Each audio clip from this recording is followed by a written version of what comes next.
Halo sobat semua, jumpa lagi dengan Denbagose Channel. Bagaimana kabar sobat semua? Sebelum kita mulai cerita ini, ayo silakan subscribe, like, komen, share dan nyalakan loncengnya untuk mendapatkan notifikasi terbaru ketika Mimin upload videonya. Bab 1773. Aku mengambil keputusan untuk urusanku sendiri. Kata-kata Cherry Sie sangat tegas dan sangat berdampak bagi siapapun. Sekarang anggota keluarga Sie tidak berani bertengkar dengan Cherry Sie saat ini. Toh Tuan Muda Bai ada di sini, dia adalah Tuan Muda besar yang sesungguhnya, di kota Beijing juga tidak ada duanya. Lebih penting lagi, keduanya telah saling mencintai selama bertahun-tahun. Itulah tujuan keluarga Sie untuk menikahkannya dengan Xiao Bai. Kekuatan Xiao Bai jelas bukan sesuatu yang dapat dibandingkan oleh Thomas Qin. Bahkan pejuang Liga Harimau tidak memiliki kepercayaan diri yang kuat seperti dirinya.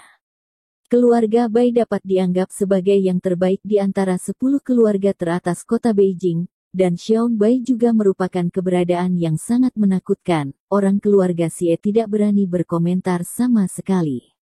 Apakah masuk akal atau tidak masuk akal, Xiao Bai jelas merupakan pria terbaik dan paling cocok untuk Cherry Sie. Ilancang.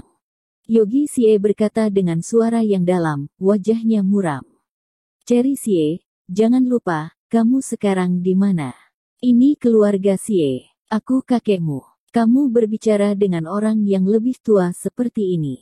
Apa kamu tidak punya aturan tentang rasa hormat dan inferioritas?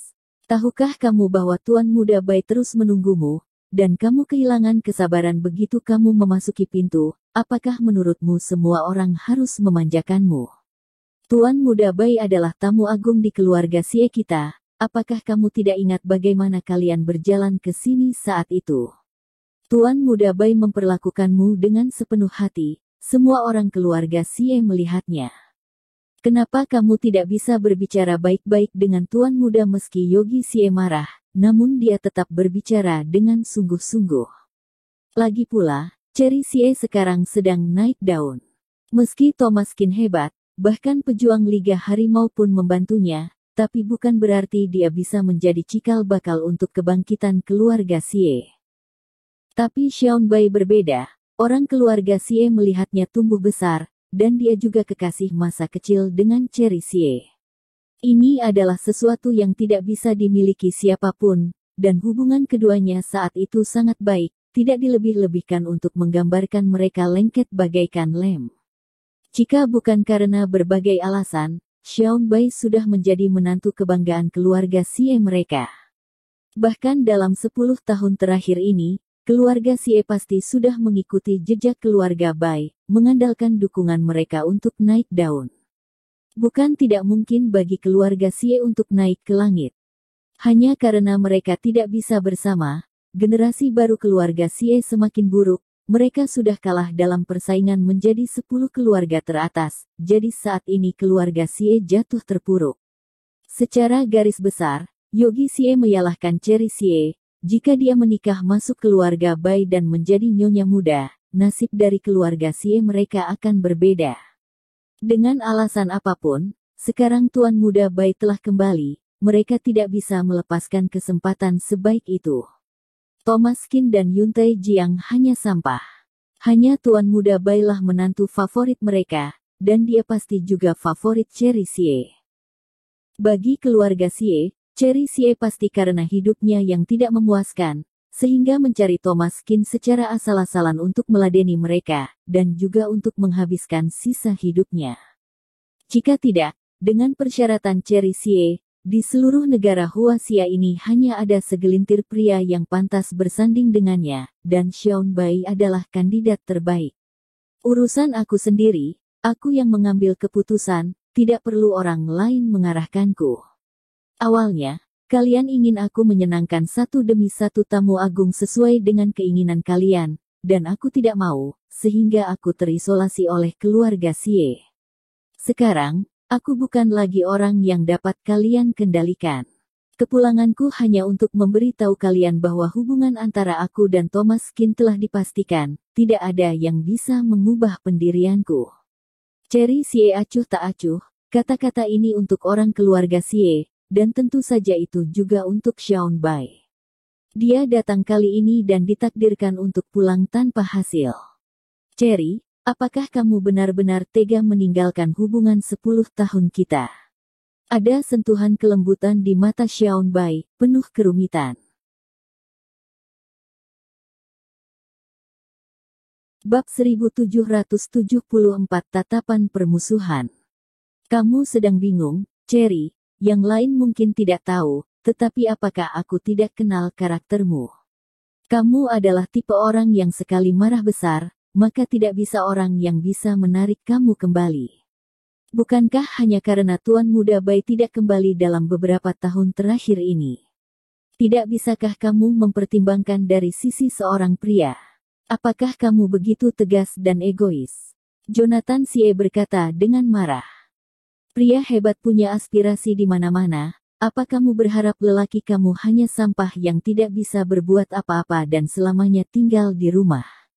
Dalam 10 tahun terakhir, Tuan Muda Bai sudah bukan lagi tuan muda yang sama. Dia telah menyingkirkan semua aura keluarganya. Tahukah kamu seberapa kuat dia sekarang? Dan semua ini untukmu, gadis bodoh, niat baik Tuan Muda Bai, bukankah kamu harus merenungkannya? Seorang wanita seharusnya mendukung suami dan merawat anak, seharusnya berada di rumah untuk melayani suaminya sendiri, tapi bagaimana dengan dirimu? Ekspos wajahmu di luaran. Selama bertahun-tahun, kamu tidak menganggapnya sebagai masalah serius. Bagaimana keluarga Xie kita bisa merasa baik tentang itu? Jonathan Xie berkata dengan rasa sakit yang luar biasa di hatinya, menggelengkan kepalanya terus-menerus, dan mengatakan hal-hal yang baik untuk Xiao Bai. Pada awalnya, kalian saling jatuh cinta, kekasih masa kecil, tidak tahu berapa banyak orang yang iri.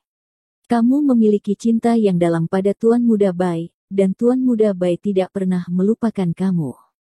Bukankah itu cukup? Apakah cinta kalian tidak tahan dalam ujian 10 tahun? Dalam 10 tahun terakhir, tahukah kamu bagaimana Tuan Muda Bai hidup?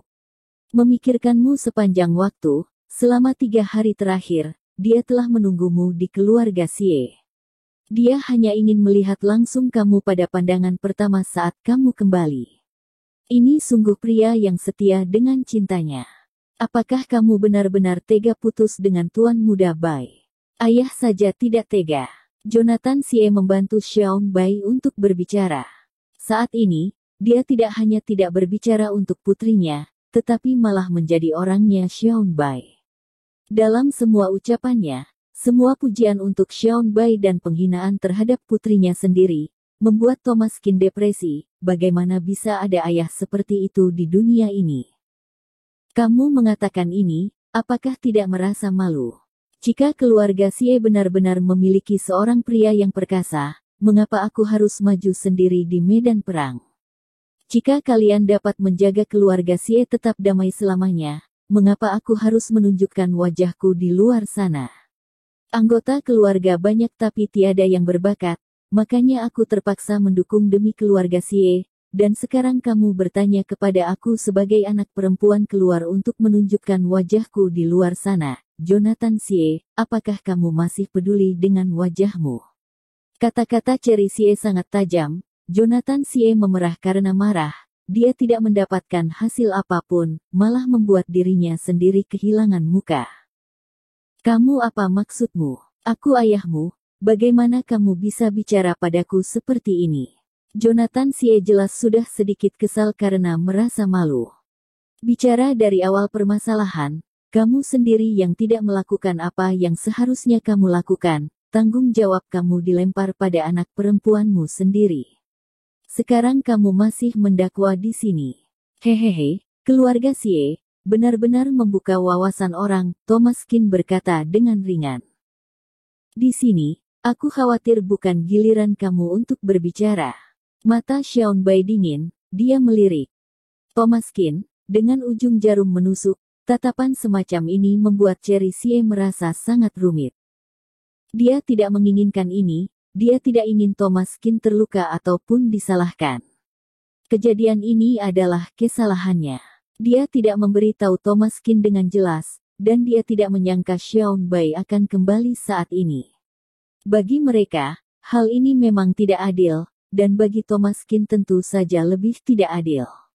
Sekarang dirinya telah didorong ke garis depan, Cherry Xie tidak punya cara untuk menghadapinya. Tetapi dia lebih tahu jelas bahwa pilihannya tidak salah. Apakah itu keluarga Xie atau Xiaoan Bai, dia tidak peduli lagi. Jika ini bukan giliranku untuk berbicara, maka tampaknya ini jauh bukan giliranmu untuk berbicara.